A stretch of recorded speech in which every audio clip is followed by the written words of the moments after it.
Hi, and welcome back to another Tech Talk. Today, I will be showing you how to utilize your Outlook email. Let's get started. So to get started, let's go ahead and take you through the sign-in. So here we have office.com. This is how you'll access Outlook through the web version. If you'll press sign in, it'll take you through the sign-in process and you'll sign in with your student email and password.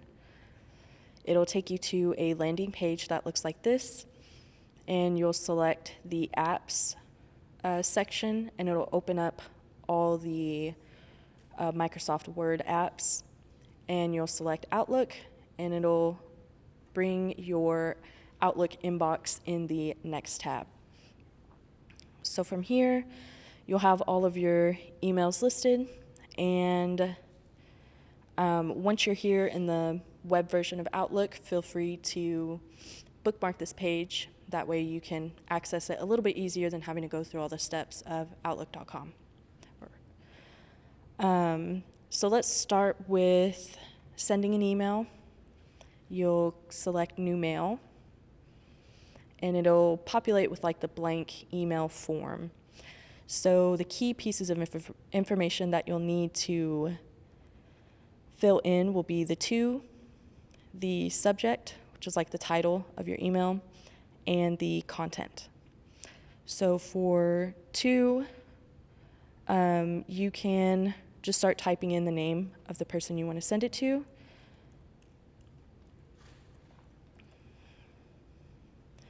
And if you'll notice here, the person I'm sending to is a student and a staff member here at DTS. So just be mindful of the context that you're sending an email in.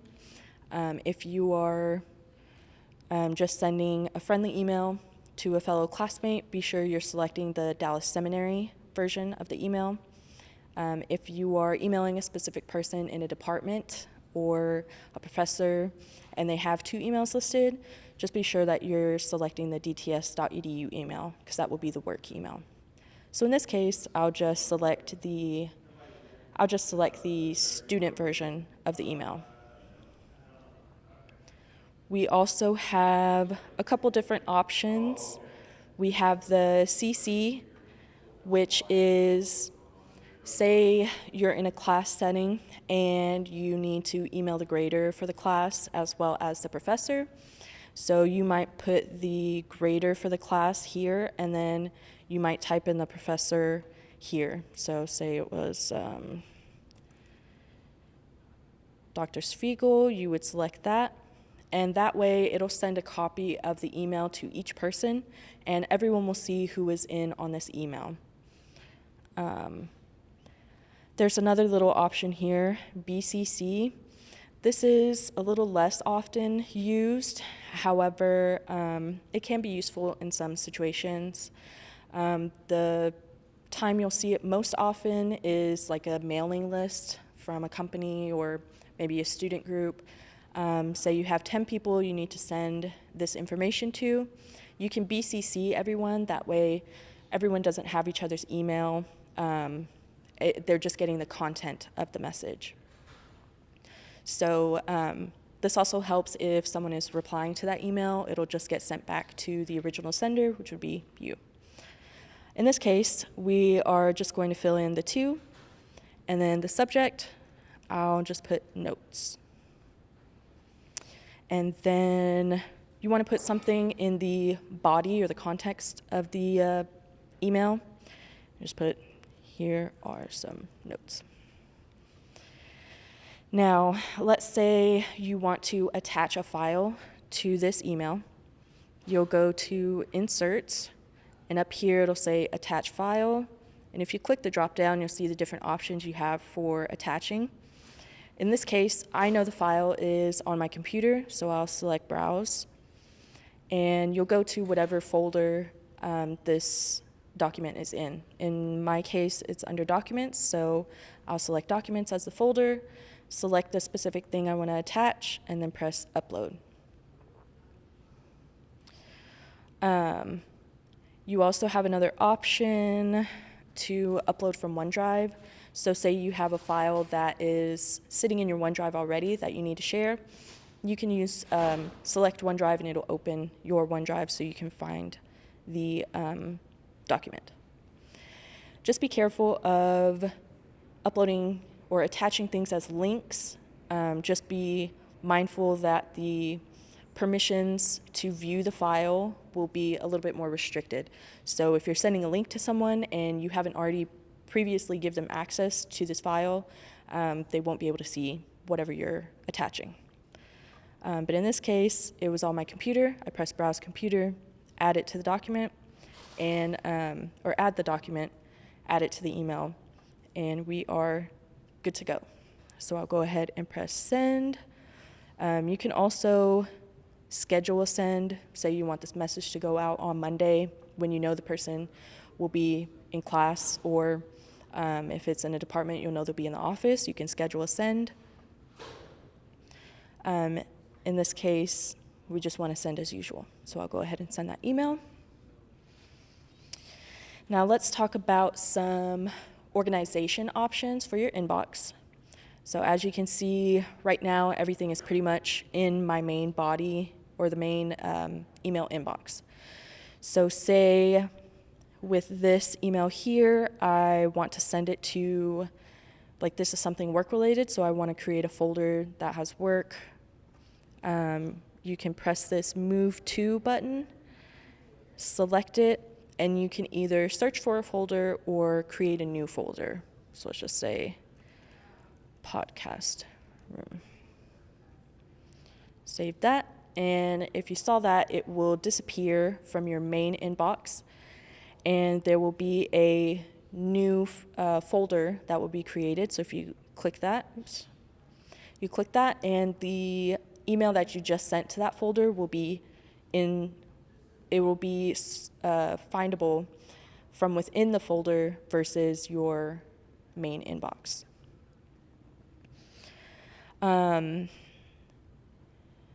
Some other things that you can do to help organize or flag certain things as important. You have a couple options there. There will be a little flag icon.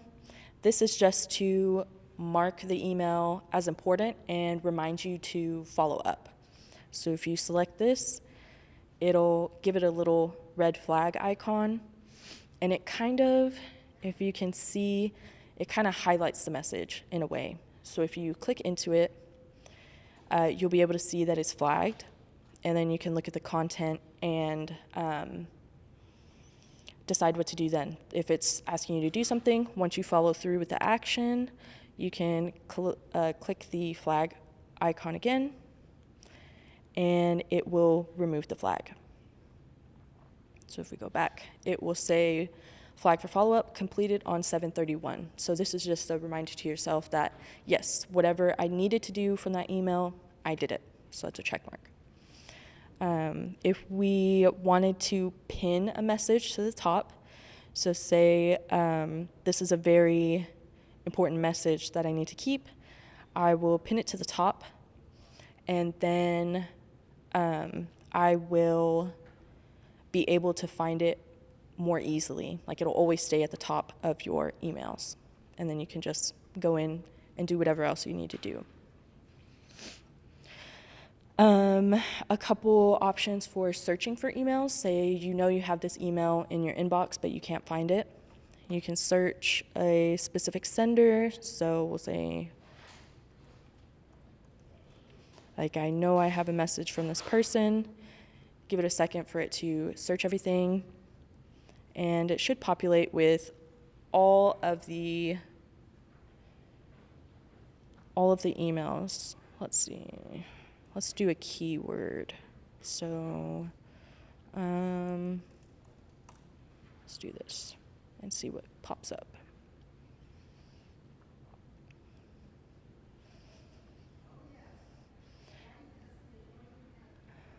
Let's see.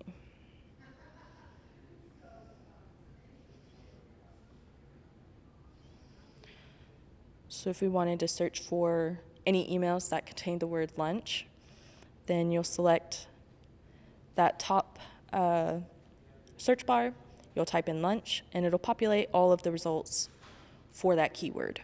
So you'll be able to see we've had a lot of emails that come through with the keyword lunch.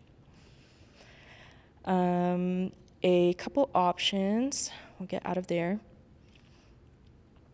A couple options for deleting emails or removing them from your main inbox.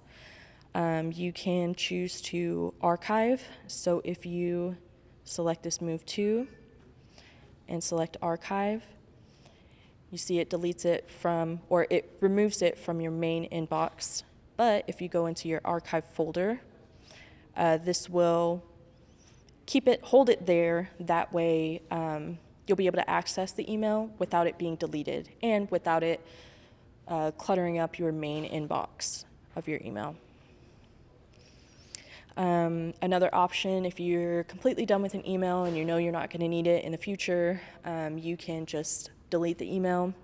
There'll be a little trash icon at the end, and you can press delete, and it will get rid of the email for you. You can always recover those emails if you need to. Say you deleted it and you didn't mean to. You can go in your deleted items, and it will bring up all of the emails that you've recently deleted. So that's the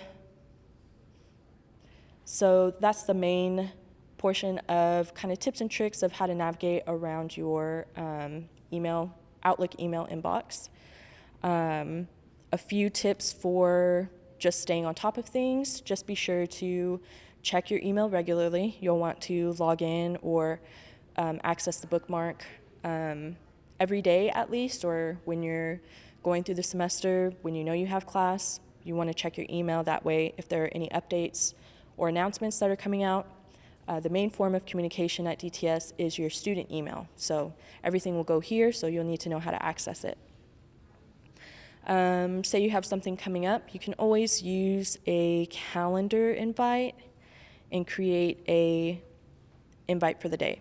So say it's a lunch meeting or a study group that you need to do, you can add this in, you'll change the day and the time, and then under required attendees, you can start typing in the names of the people that you want this invite to go out to, and it will invite everyone. You can also choose the location and add a little description for people so they know what they're signing up for. If you are using Outlook through the desktop app, usually if an email comes through, you'll get a little notification. There'll be like a little symbol that'll show that there's a new email.